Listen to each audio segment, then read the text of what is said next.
प्यारे साथियों, आज की ये जो हमारी क्लास है इसमें हम लोग संख्या पद्धति, जो भी हमारी संख्याएं हैं ना, संख्याओं के बारे में हम लोग अध्ययन करने वाले हैं। आप लोग कुछ देर एकदम ध्यान से बैठ जाना। सारे के सारे जो भी संख्याएं हैं ना, इनकी जो परिभाषाएं आपको क्लियर नहीं होती, सब आपको क्लियर हो जाएंगी। तो चलिए हम लोग बात करते हैं। सबसे पहले हमारी जो बात होगी वो होगी प्राकृत संख्या पे। ठीक है, तो प्राकृत संख्या क्या होती है? आप लोग को अगर कुछ नॉलेज हो तो बताइए। देखिए, अगर आपसे कोई व्यक्ति कहे आप गिनती सुनाओ, तो आप सुनाने लगते हो ना। क्या सुनाते हो? 1 1 2 3 4 5 6 7 8 9 10 ऐसे सुनाते हो ना।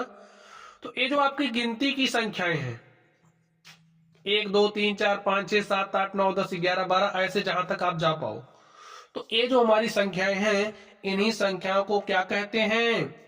प्राकृत संख्या। समझ गए आप लोग?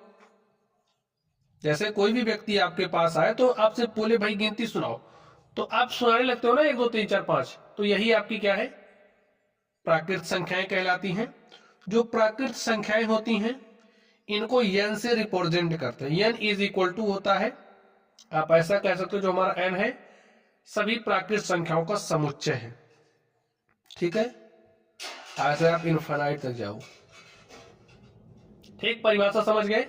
चलिए, अब स्टूडेंट्स, ये जो आपकी प्राकृत संख्याएं हैं, देखिए कौन कौन सी हैं। 1 2 3 4 5 ऐसे आप जहां तक पढ़ सकते हो, इनफाइनाइट तक, 9 10 11 12 100 200 500 4, जहां तक पहुंच पाओ। तो ये सब हमारी क्या है? प्राकृत संख्याएं हैं।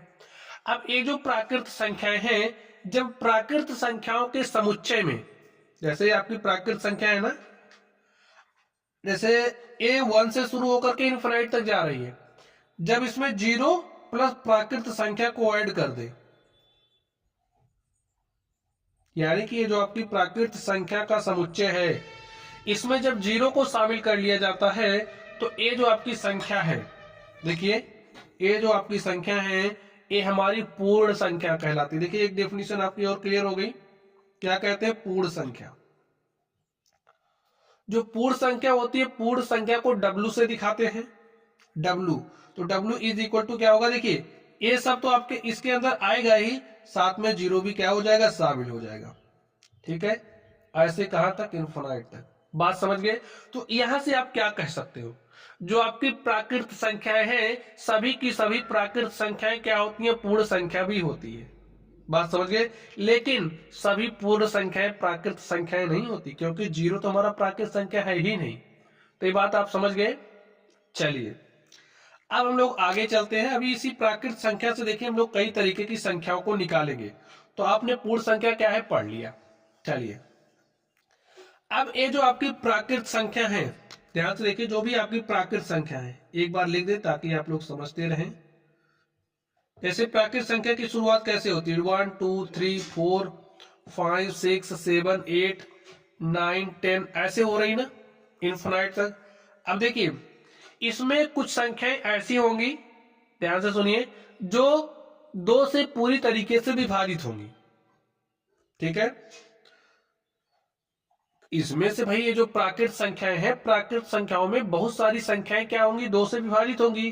तो वह इस प्राकृत संख्याएं जो 2 से विभाज्य होती है पूरी तरीके से, यानी कि उनको काटोगे ना तो पूरी तरीके से कट जाएंगे और कुछ भी शेष नहीं बचेगा, ऐसी संख्याएं हमारी कौन सी संख्या कहलाती है? सम संख्या। ठीक है, सम संख्या। तो लिख दीजिए 2 से पूर्णतः विभाजित, पूर्णतः विभाज्य प्राकृत संख्याएं क्या कहलाती है? सम संख्या। जो आपकी सम संख्या होती है, सम संख्या को किससे दिखाते हैं? ई से दिखाते हैं।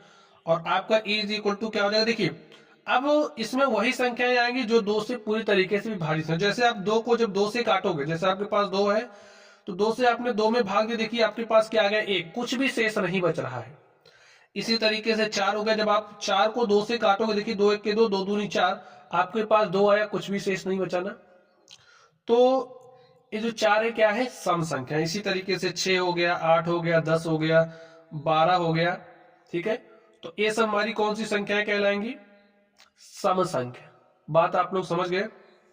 चलिए, तो स्टूडेंट, सम संख्या की परिभाषा आपकी क्लियर हो गई होगी। चलिए, सम के बाद हम लोग विषम संख्या की बात कर लेते हैं। विषम संख्या, सम संख्या को इवन नंबर कहते हैं, विषम संख्या को ऑड नंबर कहते हैं। क्या कहते हैं? Odd number. और इसे ओ से प्रदर्शित करते हैं। ठीक है, देखिए अब इसमें से कुछ संख्याएं हमारी ऐसी हैं जो 2 से विभाज्य हो रही हैं, लेकिन कुछ ऐसी भी होंगी जो 2 से विभाज्य नहीं होंगी। ठीक है, जो 2 से पूर्णतया विभाज्य नहीं होंगी, तो ऐसी संख्याओं को हम क्या कहेंगे? विषम संख्या। लिख दीजिए, 2 से पूर्ण रूप से, 2 से पूर्ण रूप से विभाजित ना होने वाली जो प्राकृत संख्याएं हैं, ना होने वाली प्राकृत संख्या क्या कहलाएगी? आपकी विषम संख्या। जैसे अब आपके पास 3 है, ठीक है, 3 को आपने 2 से काटा, काट दीजिए। देखिए 2 1 के 2, भाग देना आपको आता होगा, घटाओगे, देखिए शेष आपके पास 1 बच गया है। शेष 1 बच गया ना, पूरी तरीके से नहीं कटा। लेकिन जब इसमें आप काट रहे थे, जैसे आपके पास 4 था, आपने 2 से भाग दिया, 2 दूनी 4, पूरी तरीके से कट के आपके पास शेषफल 0 आ जा रहा था, लेकिन शेषफल यहाँ पर आपके पास 1 आ जा रहा है। यानी कि ऐसी संख्याएं जो 2 से पूरी तरीके से विभाजित नहीं होंगी, ऐसी संख्याओं को हम लोग विषम संख्या कहते हैं।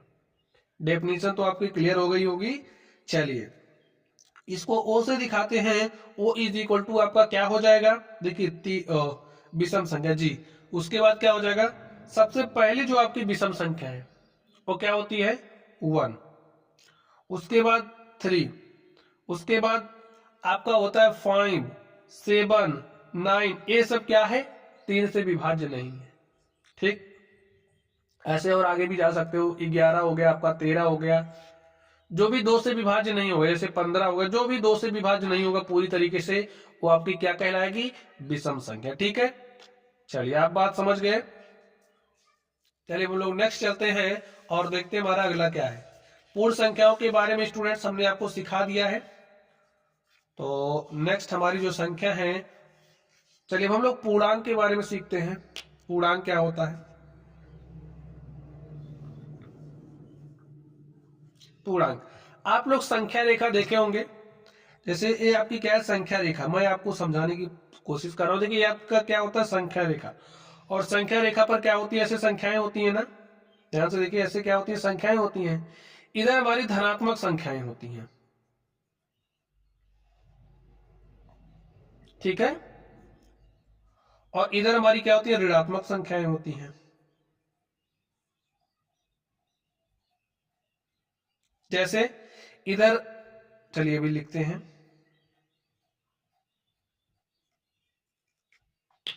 यहां पर आपका क्या होता है? इधर यहां तो 0 होता है, 1 2 3 4 5 6 7 8 9, ऐसे आपके पास यहां संख्याएं होती हैं। इधर क्या होता है? -1 -2 -3 -4 -5 -6 -7 -8 -9, ऐसे इधर भी संख्याएं होती हैं। तो यहां पर आप लोग ध्यान से देखिए, जो संख्या रेखा पर आप संख्याओं को देख रहे हो, ठीक है, माइनस इन्फिनाइट से लेकर के, ठीक है, माइनस इन्फिनाइट से लेकर के -9 -8 -7 -7 -6 -5, यानी कि इसके बाद -10 -11 -12 -13, ऐसे आप जा सकते हो। लेकिन पूरा लिखने की क्या जरूरत है? आपको डेफिनेशन समझना है तो समझिए। -4 -3 -2 -1, उसके बाद 0। ठीक, अब 1 2 3 4 5 6, ऐसे इन्फिनाइट तक।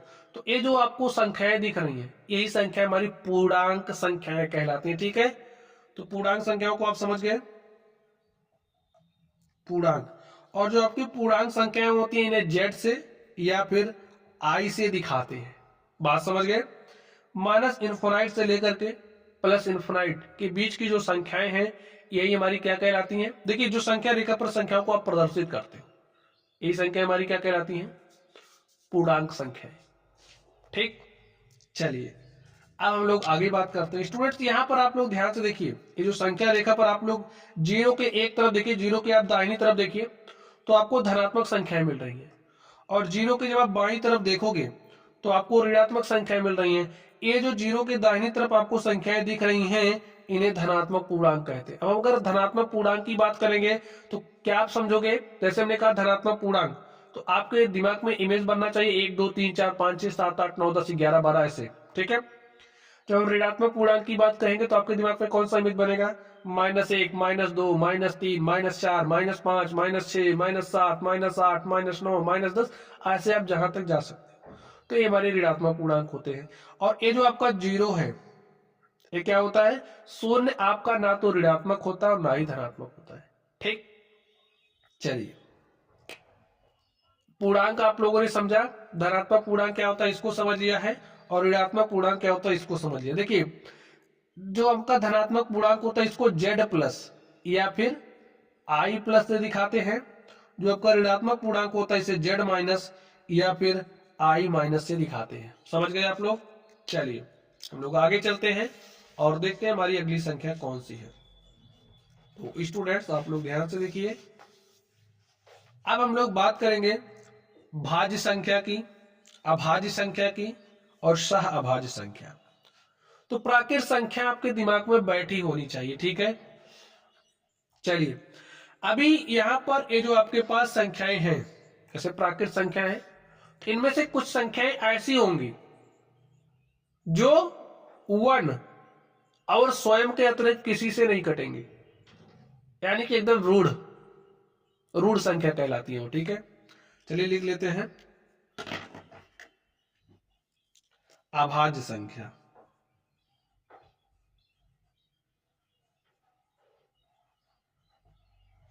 या फिर इन्हें रूढ़ संख्या कहते हैं, रूढ़ संख्या, और अंग्रेजी में प्राइम नंबर। आप लोग ध्यान से देखिए, जैसे हमने कहा कि कुछ ऐसी संख्याएं होंगी, वह पूर्ण संख्याएं आप कह दीजिए, ठीक है, जो आपकी वन और स्वयं के अतिरिक्त किसी से नहीं कटती हैं। चलिए, वह पूर्ण संख्याएं जो आपकी 1 और स्वयं के अतिरिक्त किसी से ना कटे, ऐसी संख्याओं को क्या कहते हैं? रूढ़ संख्या।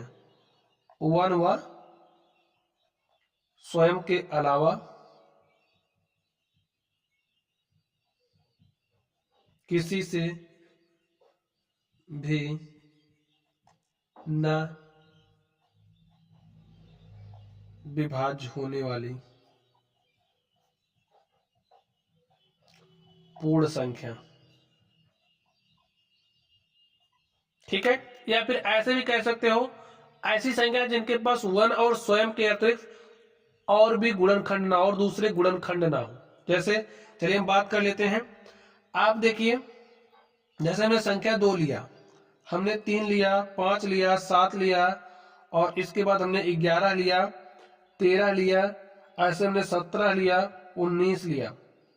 तो आप लोग ध्यान से देखिए, क्या यहां पर ये जो संख्याएं हैं, ठीक है, ये जो संख्याएं हैं, इनको 1 या फिर स्वयं के अतिरिक्त या किसी से कटती हुई दिख रही हैं? नहीं दिख रही है। जैसे इसको जब आप किससे काटोगे बताइए? 2 तो आपको सिर्फ 2 से ही कटेगी। आपकी जो 3 है वो सिर्फ 3 से ही कटेगी, या फिर 1 से कटेगी या तो 3 से कटेगी। ये जो आपका 5 है, किससे काट पाओगे बताइए? 5 आपका सिर्फ 5 से ही कटेगा या फिर 1 से कटेगा, और किसी से नहीं कटेगा। इस तरीके से 7 है, 11 है, 13 है, 17 है, 19 है, और आगे भी है, ठीक है, आगे भी है। जैसे आपका 23 हो जाएगा, फिर 29 हो जाएगा, 31 हो जाएगा, तो ऐसे 37 हो गया। तो जो भी आपकी संख्या है, अगर 1 व स्वयं के अतिरिक्त किसी से भी नहीं विभाज्य हो रही है, तो ऐसी संख्या क्या कहलाएंगी? अभाज्य संख्या, रूढ़ संख्या। तो चलिए स्टूडेंट्स, हम लोग नेक्स्ट देखते हैं। देखिए, हमारी अभाज्य संख्या, रूढ़ संख्या आप लोग समझ गए। चलिए अब देखिए 2 के बारे में आप समझ लीजिए, जो हमारी 2 है। देखिए, इसमें जितनी भी संख्याओं को आप देख रहे होंगे, ये विषम संख्या है, ठीक है। लेकिन आपकी जो 2 है, 2 एक ऐसी अभाज्य संख्या है जो आपकी सम है, ठीक है। बाकी सारी की सारी विषम है, इनको आप 2 से काटोगे नहीं कटेंगी, विषम है ना। लेकिन ये जो आपका 2 है, 2 एक सम अभाज्य संख्या है, इसके बारे में समझ जाइए। सम है यानी कि 2 से तो कट जाएगा, और अभाज्य संख्या भी है, ठीक है। इसके बारे में आपको खास ध्यान देना है। चलिए आगे हम लोग चलते हैं, हम लोग सीखेंगे भाज्य संख्या की। तो भाज्य संख्या,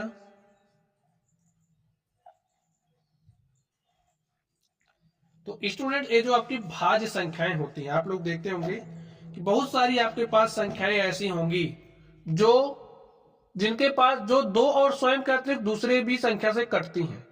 ऐसा भी कर सकते हो जिनके पास ऐसी संख्या जिनके पास वन और स्वयं के अतिरिक्त और भी गुणनखंड होते हैं। जैसे लिख दें, लिखिए पहले वन और स्वयं के अतिरिक्त और भी गुणनखंड होंगे, यानी कि जिनकी भी गुणनखंडों की संख्या दो से अधिक होगी। जैसे गुणनखंडों की संख्या दो से अधिक, वन और स्वयं, एक तो वन होगा दूसरी स्वयं होगी, उसके अतिरिक्त यानी कि गुणनखंडों की संख्या 3, 4, 5, 6, 7, 8 इस तरीके से हो गई, तो ऐसी संख्याएं भाज्य संख्याएं कहलाएंगी। और जिनके पास सिर्फ दो ही है वो अभाज्य कहलाएगी। ऐसी भी डेफिनेशन आप तैयार कर सकते हो। और भी गुणनखंडों देखिए आप ध्यान से, जैसे हमने किसको लिया, चलिए हमने ले लिया 6 को, ठीक है 6 को ले लिया, ये आप 4 को ले लीजिए। देखिए ये जो आपकी संख्या 4 है 1 से कट जाएगी पूरी तरीके से, 2 से कटेगी और 4 से भी कटेगी, यानी कि 1, 2 और 4 ये जो संख्या 4 है 4 के क्या है गुणनखंड है, ठीक है।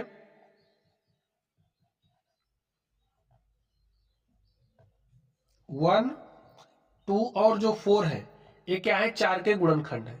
इसी तरीके से 6 की बात करें, 6 किससे कटेगा 1 से कट जाएगा, 6 आपका 2 से भी कट जाएगा, 6 आपका 3 से भी कटेगा, 6 स्वयं से भी कटेगा। देखिए इसके पास गुणनखंडों की संख्या कितनी है 3 है, इसके पास कितनी है 4 है, तो ये क्या है हमारी भाज्य संख्या है। बात समझ गए आप लोग।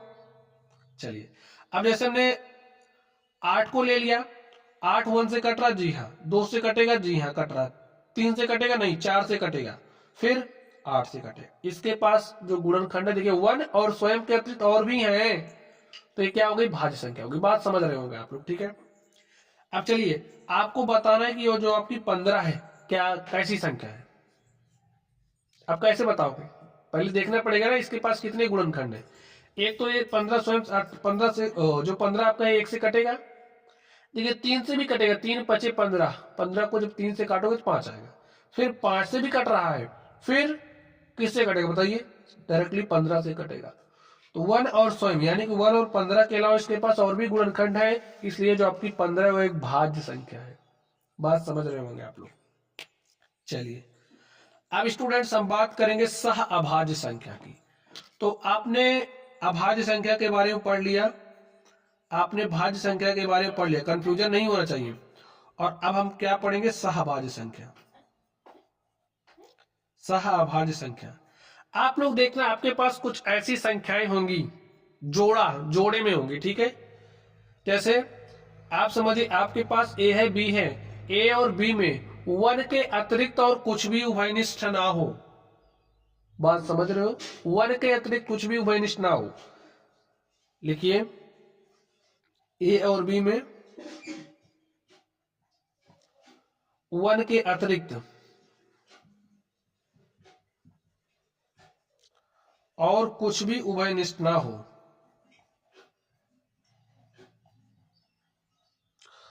उभयनिष्ठ ना हो तो स्टूडेंट्स ऐसी जो संख्याएं होंगी वो हमारी सहभाज्य संख्याएं कहलाएंगी, को प्राइम नंबर।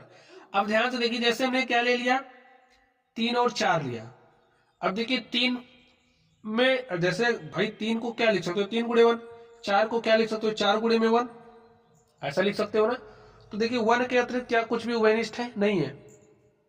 आप ऐसा कहना है कि अगर दोनों संख्याओं का मासा सिर्फ एक है, मासा एक है तो संख्या सहभाज्य कहेंगे, ऐसा भी आप समझ सकते हो।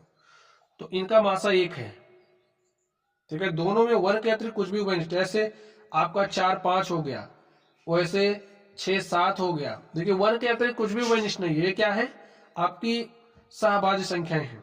इसी तरीके से 8 9 हो गया, 11 12 हो गया और आपका 9 16 हो गया, ये सब कैसी हैं सहभाज्य संख्याएं। समझ गए बात। चलिए अब हम लोग आगे चलते हैं और देखते हैं हमारी नेक्स्ट नंबर्स क्या है। ठीक है, तो अब हम लोग बात करेंगे परिमेय संख्या की। किसकी बात करेंगे? परिमेय संख्या की। तो चलिए, परिमेय संख्या क्या होती है?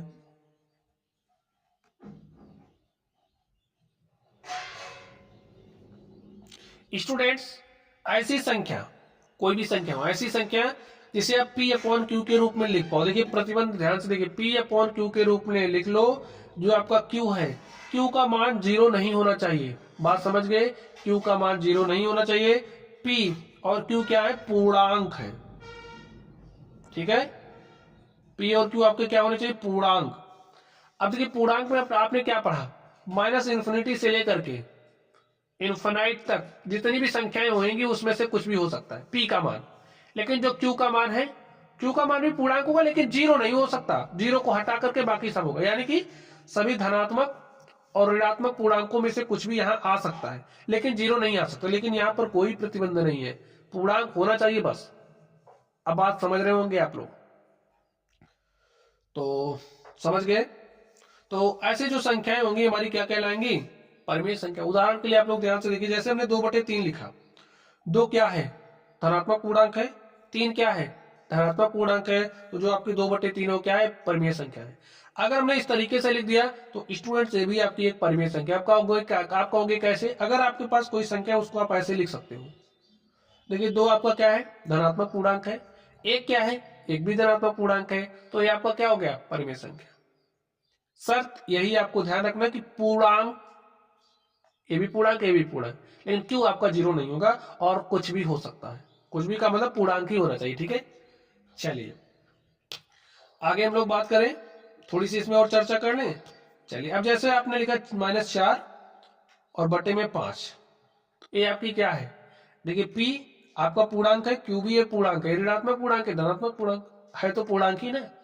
तो ये आपकी परिमेय संख्या हो गई। बस इसी बात का और इसी डेफिनेशन को ध्यान में बैठा के रखना है।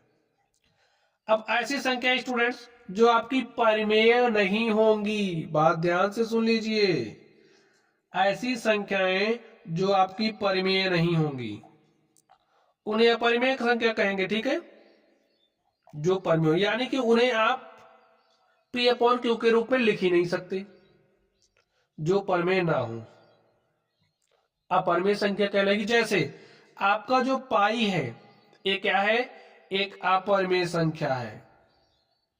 ठीक है, और आपका जो √2 है, ये क्या है? आपकी अपरिमेय संख्या है। बात समझ ली? ऐसी संख्याएं जिन्हें आप P अपॉन Q के रूप में डालें। अब आप कहोगे इसका बटा तो हम लिख देंगे, लेकिन आप बताइए क्या आपका √2 एक पूर्णांक है? नहीं है। ठीक है, तो पूर्णांक होना चाहिए। डेफिनेशन को दिमाग में घुसाओ और बार बार जब आप चिंतन करोगे तो सब चीज समझ में आ जाएगी। ठीक, चलिए अब हम लोग बात कर लेते हैं वास्तविक संख्या की। सब चीजों के बारे में स्टूडेंट्स आप लोग पढ़ चुके हो। तो जो हमारी वास्तविक संख्या होगी, सभी परिमेय संख्याएं, ठीक है, और अपरिमेय संख्याएं, सभी परिमेय संख्याएं अपरिमेय संख्याएं अपनी वास्तविक संख्या होती है। जैसे अगर हम बात करें पाई की, तो पाई क्या है? आपकी अपरिमेय है, इसके अंदर आ रही है ना, तो आपकी क्या है? आप वास्तविक संख्या है।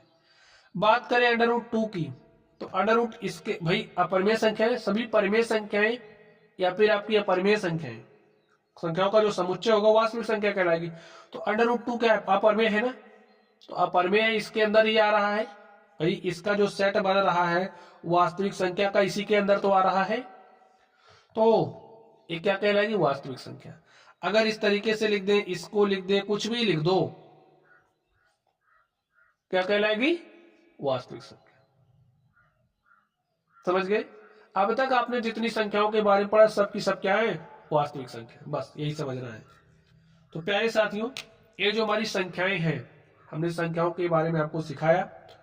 तो चलिए आप लोग पढ़ते रहिए। अगर आपको कोई डाउट हो तो कमेंट बॉक्स में कमेंट करना। वीडियो पसंद आए तो वीडियो को लाइक कीजिएगा। चैनल पर नए हो तो चैनल को सब्सक्राइब कर लीजिएगा। चलिए आप लोग पढ़ते रहिए। Thank you.